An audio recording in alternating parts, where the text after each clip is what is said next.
If you've ever felt you're too much, not enough, or you are emotionally unavailable, this episode is going to put words to what you've been living. Joining me is Martha Burich, who helps people understand the relationship wounds of parenting and how to move towards secure love. So, welcome, Martha, to the team.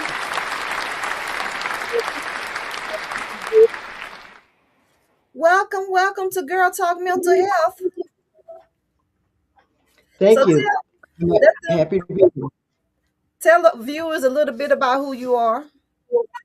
Well, you know what? We're going to talk about parenting today. I wrote the book, Yes, You Can Raise Happy, Responsible Children. It won't come up. Now, here it is right here. Yes, you can raise happy, responsible children. And why did I write that book? Because my son was so spoiled that I had to learn how to handle him. So Wow. that's why I wrote the book. And I also use the same information when I taught high school. I taught special education high school for 16 years. I was a college child psychology professor for 10 years. And I also go into jails and treatment centers and help people who are trying to recover from their addictions. And all the information that I put in that little 70-page book is all the information that has helped me deal with young kids, old kids, and in between. Okay, that's interesting. So you're gonna give us some good conversation today.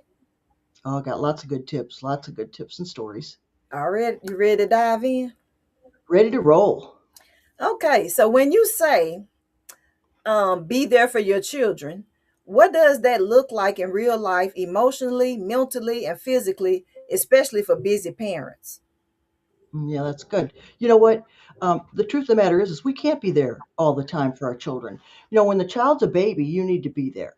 And so as they get older, you allow the child more and more room to grow, more and more independence. But when they're a baby, they need all of our attention. They need us to feed them, take care of them, et cetera, et cetera. But then as they get older, they can get more independent.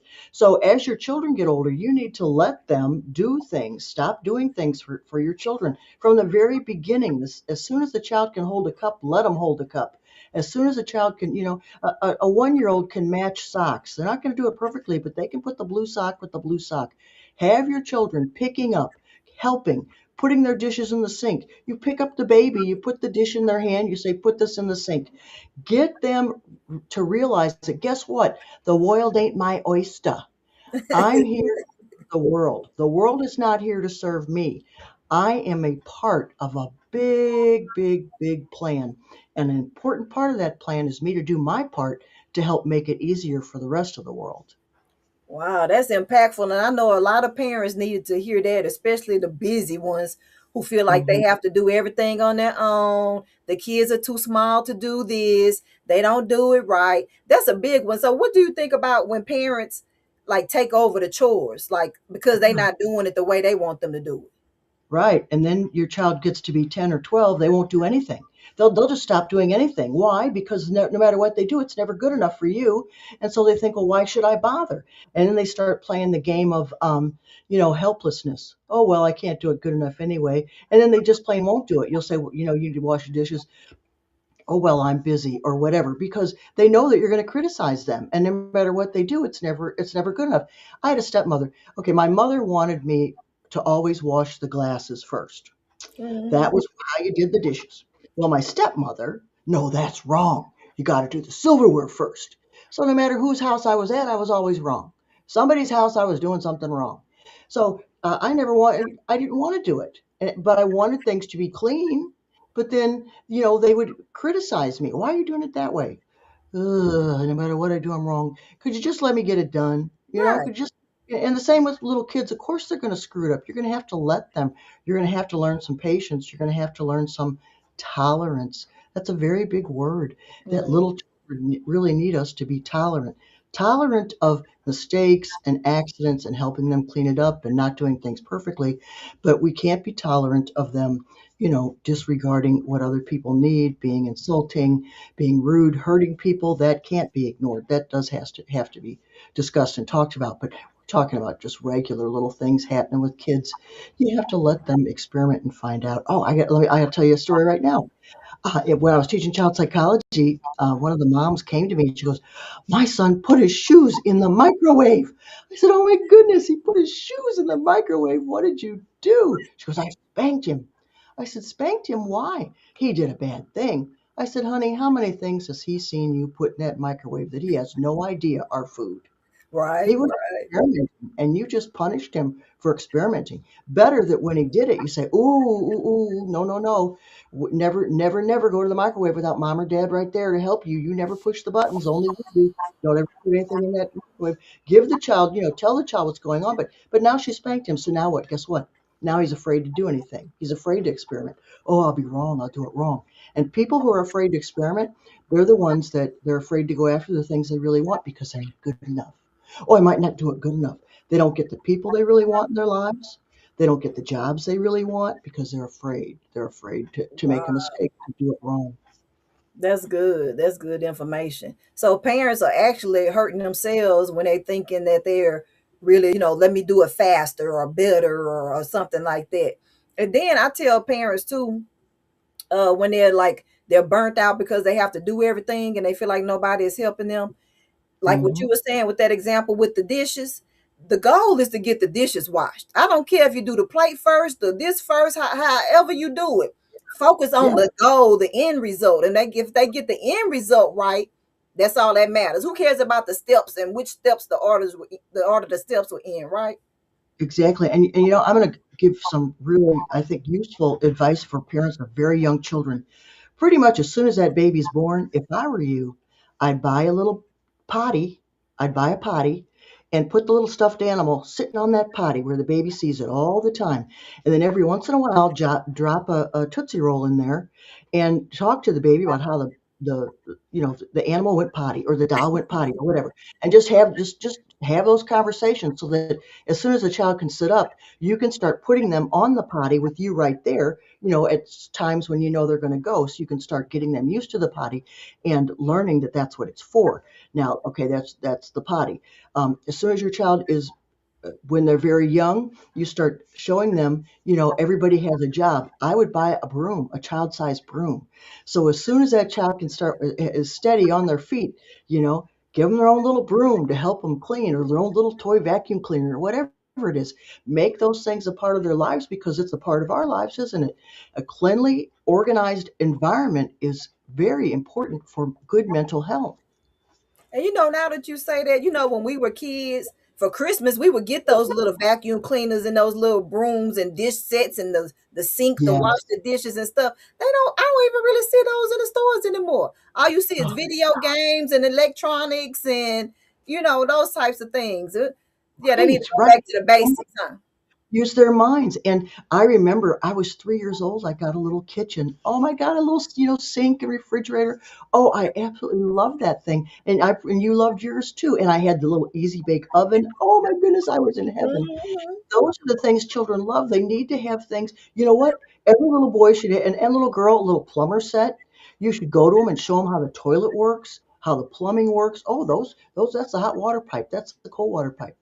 Explain all that because most of us grow up, we're clueless. Something happens, and then we have to pay hundreds and hundreds of dollars to somebody whose parents did show them how to do all that stuff. Exactly. Just basic living skills, life skills, actually. Yes, exactly. Okay, Yes. so you showed us your book, and it's an awesome book, and I'm pretty sure it will be very helpful for you parents, and I'm sure you're going to tell them where to get it at, or if they read the show notes, they can know where to order your book from. So let's It's an start with your L. Oh, yes, the three L's of parenting and of life. Okay. Love them enough to say no. See, that's what got us in trouble, Virginia. When our son was young, we thought that, the way to be a good parent is to always tell the child yes. And you know what I found? Children who are raised who do not know how to take no for an answer become people that nobody wants to be around, nobody of any quality. And they're selfish, spoiled, thoughtless, inconsiderate, and they're always unhappy because nothing's ever good enough for them. And they always seem to think that, they should, like, they can cut in front of a line. They should always get their way. And it's very difficult for society and for them. And I found that people who are indulged, You read a lot of stories about children who grow up with very, very, very wealthy parents, super wealthy parents, where they Mhm. always get whatever they want. They grow up to be drug addicts, commit suicide at higher rates than poor people, at Mhm. higher rates than poor people. So at people who we say don't have any money, and you really have to be careful when we think that by giving our children everything, we're helping them. We're actually hurting them. We're Mhm. making it impossible for them. What makes you feel good? Learning something new, doing something, and it's successful. Oh my goodness, I figured it out. Oh yes. Oh, that's how you do that. Oh my goodness. And that makes us feel good to figure things out. But we don't let our children figure things out. We try to make it easy for them. So learn to say no. And when you say no, before you even comes out of your mouth, mom or dad, think, if I say no and the child has a 3-hour tantrum, starts screaming and yelling, am I going to stick it? Am I going to stick with no? Because if you're going to give in, you might as well just say yes right now. You got to make up your mind. When I first learned how to say no to my son, oh, I'm telling you, we suffered. We suffered for a while because he was in shock. He was like, what? There's something wrong with that lady. What? This is they always, they say no first, but I always get yes. And Yeah. so his little brain fried. He had a terrible, terrible tantrum, and he was difficult to deal with. But you know what? You stick to your guns. It'll just take a few days, and the child will figure it out. But if you give in even once, you're back to square one. So why do they struggle with saying no? What's one of the things or one of the reasons why? Oh, well, we have all this parental guilt. We're not perfect. We're not perfect. That's our problem, Virginia. I'm not a perfect parent. And to make up for my imperfections because I'm human, I guess I have to make up for the fact that I'm human and I don't do everything right. So I'm going to indulge my child and, oh, well, you know what? Oh, we aren't super, super rich, so I can't give my child everything. Or that child has more than my child, and that might make him feel bad. Okay, okay, deal with it. Deal with it. Guess what? We don't all need Coach purses and to have a very happy life. We don't need the latest designer jeans or whatever it is, tennis. We can have a perfectly very good life. And you know what else?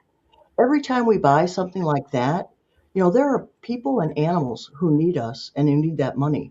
That money would go so much better to feed animals in shelters, to help people in foster homes, to help older people. You go to the nursing home and bring a little gift for someone who's everybody's dead. They're alone in the nursing home. The family's all dead, and there they've outlived them. They could really use some company and a gift. So why would you go and buy something that you really don't even need when it would make them so much happier and you would feel useful? Yeah, and you'll teach your kids about those types of mannerisms and how to be charitable and how to love other people too, which is a very Mhm. important character trait growing up as an adult as well, right? So, Miss Right. Martha, I think this is a perfect point for us to have a commercial. But before we do, I want the viewers to think about this. um why do you have a problem with telling your kids no? If you know someone who has kids, if you don't have kids, or if your parents couldn't tell you no, like, think about that part. Why do you think saying no is such a struggle for you or somebody or was a struggle for your parents?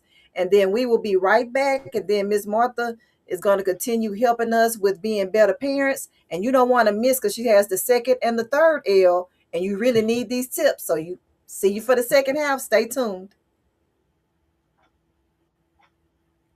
You weren't meant to break. You were set apart. What if your deepest pain was the birthplace of your greatest purpose? Meet Gingerbread, a child caught in the chaos of her mother's depression and suicide attempts. She never asked for trauma, shame, or to feel invisible, but she found something greater. Set Apart, the journey to find hope through loneliness, shame, and death is more than a book. It's the breakthrough you didn't know you needed. If you've ever said, "I'm fine," when you were falling apart. If you've ever thought, "This story isn't for me," it is. Don't let fear, excuses, or busyness rob you of healing. This book will shatter the silence, stir your soul, and remind you, you were never forgotten. You were set apart. Set Apart, the journey to find hope in times of shame, loneliness, and death, by author Virginia Dale Manning. Available now, because hope can't wait. All right, all right. Welcome back to the second half of Girl Talk Mental Health. If you missed the first half, you missed some insightful tips. So you better go back and watch it with your friend, your parents, your girlfriend, your boyfriend, whoever is a parent. They need this. So she's going to grace us with the next two L's. So stay tuned to the end because you don't want to miss that third L because you need all three to have that great relationship with your kids so that you can feel even better as a parent and not worry about, oh, did I do parenting right or not? Or where did I go wrong? You would know that it wasn't you that went wrong. It was that kid that made a choice. So this is going to help solidify you knowing that you did your best as a parent. Okay, you ready, Ms. Martha, for this second half? All righty, yes, and be sure to share this episode with other parents that you know. All Absolutely. righty, so the first L, love them enough to say no, and love yourself enough to say no. Okay, when it comes time for that second donut, say no, I'm not going to eat it. I know it's not easy. I know it's not easy, but you know what? We have to be good examples for our children, which is the second L. Lead by example. You can't tell your child to eat healthy if you're sitting there eating all kinds of junk food. You can't tell your child not to smoke or drink or whatever while you're sitting there drinking, smoking, or doing whatever. You can't tell your child to be nice to people when you're telling everybody off and not learning how to keep your big mouth shut when it should be. And you know what? That's number one. Kids aggravate us 24/7. Let's just face it. That's kind of life. Life is aggravating and annoying, but we have to learn to realize that, you know what? I'm here to make life better for others. They're not here to make my life better. What's my job in the world? My job is to be useful and to be a good example.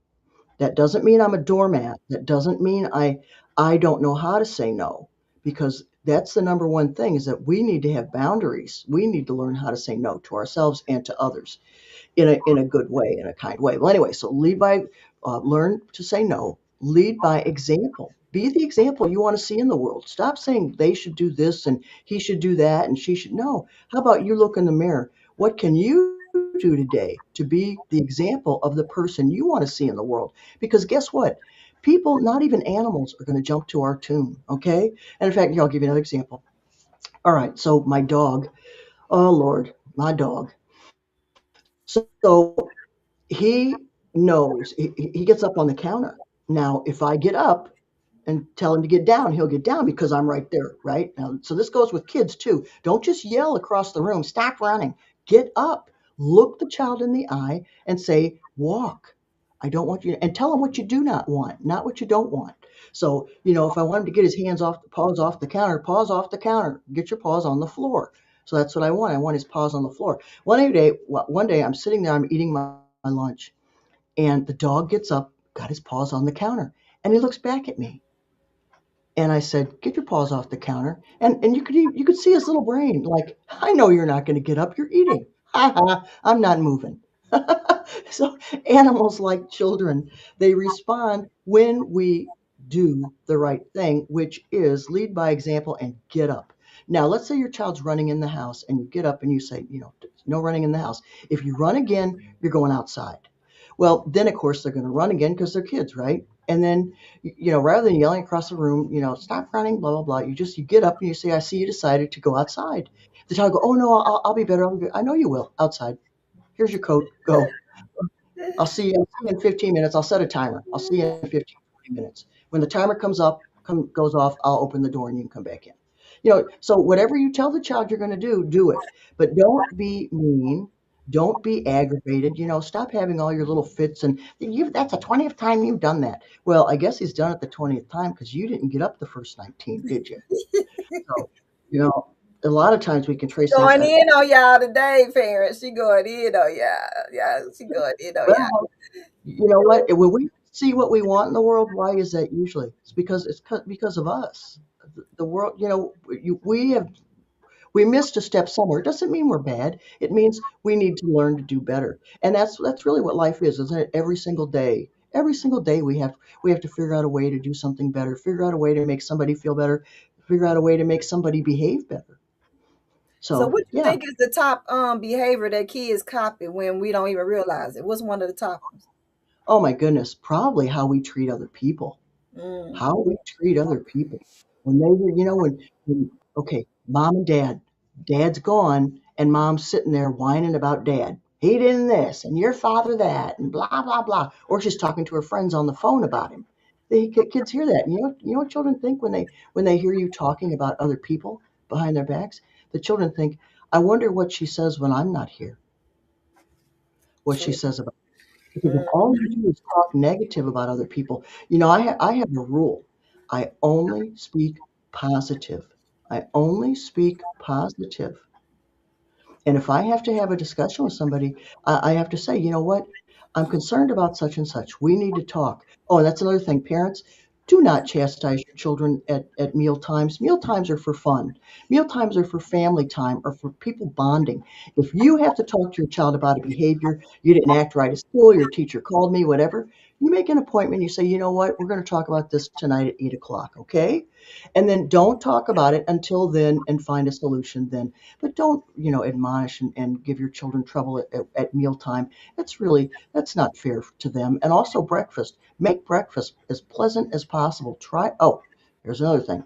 Start getting a list up of what your children need to do in the morning so that they can get out the door easy and all everybody's not suffering and in a big hurry. So there should be a Mhm. list. What do they do when they get up? They get up, they go to the bathroom, they brush their teeth, they make their bed, they put their clothes on, they get their book bag ready. Then they come to eat. Then so decide, sit down with the child and say, okay, how are we going to work this? Because we cannot be rushing out to the bus every day. That makes a bad start to the day. We need to have a calm start to every day.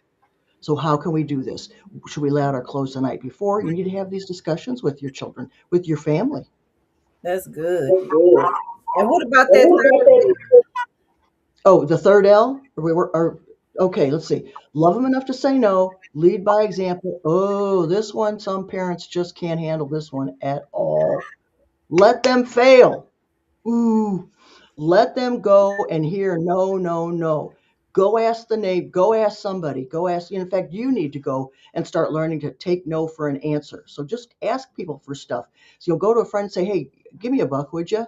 And make an experiment. How many times can I hear no? Instead of how many times can I hear yes, how many times can I hear no?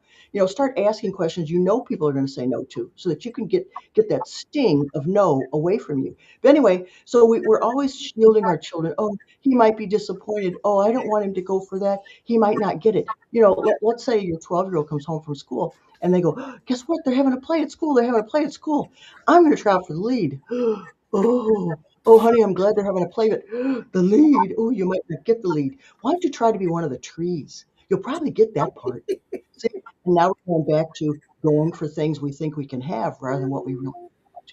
Why don't you try out for the lead, hear no, find out why you got no, and then get better? Michael Jordan was cut from his high school basketball team.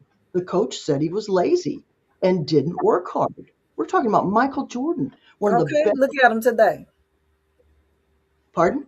I say, look at him today, Michael Jordan. Exactly, exactly. But he heard no, and he said, "Oh, I'm not going to, oh, that coach, he doesn't know what he's talking about." No. Michael said, "Oh, what do I got to do so I can get on the team? You got to practice. You got to stop thinking you're all that in a bag of chips because you're not. Hmm. You got to Hmm. practice, practice, and practice." And he did, and he made up for it, and he got up. I saw an interview with, I think it was Kobe Bryant before he died. And what Kobe would do is, if Michael Jordan was coming into the practice at 4 in the morning, Hmm. Kobe'd get there at 3. Okay. So Hard work. Failing so does make you become a hard worker. there Mm, you go.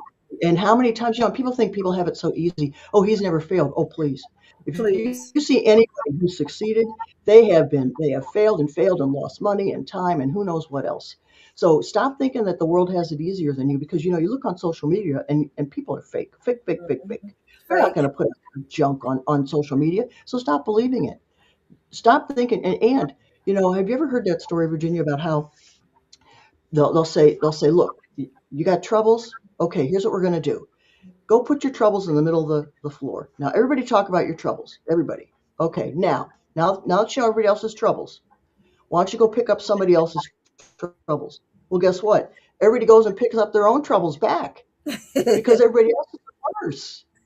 Usually, most of the time, you've probably found that. Most of the time, everybody else is. When I hear people talk about how some of the things that happen to them as children, I mean, I just want to cry. In Right, fact, I'm I gonna have. be satisfied with my own troubles. Let me keep the troubles that I have and deal with what I have, and not wish It's, for other people's trouble. All it's success is my success is right. my success. So that's good information.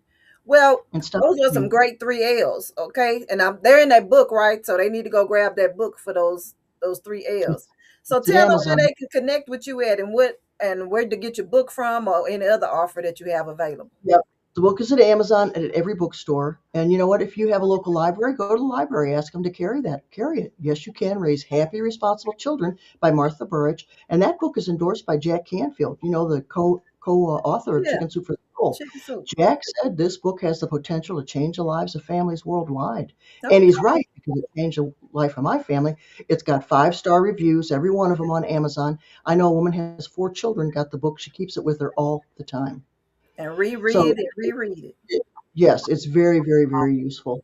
And okay, and also go to my website, Martha at marthaburich.com, and there's a parenting survey you can take for free, and you'll get your results of what kind of parent you are and how that affects your children. So Okay. Martha or marthaburich.com, and you can Ooh, parenting survey for free. you're giving away a lot of good stuff today. Some good information and some good resources. But listen up, viewers. If this episode put language to your life and help you see some of where your parenting mistakes are at, or where you can improve as a parent, or if you're already a great parent, get the book. But don't keep it to yourself, okay? Rewatch this, share this with someone who's tired of repeating the same parenting patterns, and comment below what your parenting style is and what you need help with, or which one of the three L's helped you, or which three L you need help with. Okay, so we thank you, Miss Martha, and y'all go connect with her, get her book, look in the description. You can get all of her wonderful information. You have any final remarks for the parents out here? Yes, one day at a time. And you know what? You're human. You're human. So just do the best you. If you do the best you can every day, what more can you do? Great, thank you. So we'll see you all next week for another impactful episode of Girl Talk Mental Health. Thank you for joining us for Girl Talk Mental Health. Remember, your mental health is your wealth. Don't forget to like, share, and subscribe to at Virginia Del Manning.